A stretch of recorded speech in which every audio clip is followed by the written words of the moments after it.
is deciding between self-hosted WordPress, found at wordpress.org, and WordPress.com. WordPress.com is a simple and fast way to get started. However, consider these limitations. WordPress.com is supported by ads, and they are required for free use. No selling is allowed.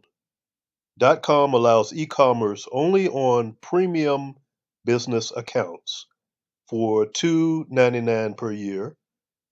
You cannot have Google AdWords, and your potential revenue is limited to a commission on ads once you meet a certain traffic requirement.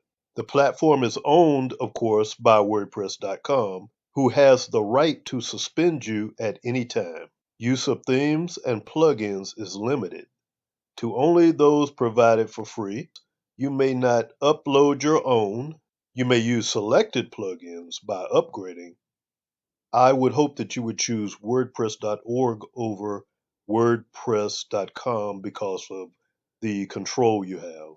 Even though you pay a hosting fee for WordPress.org self-hosted sites, you can get unlimited storage, unlike WordPress.com that only allows you 3 gigabytes for free use. So hopefully you have decided against WordPress.com at this point.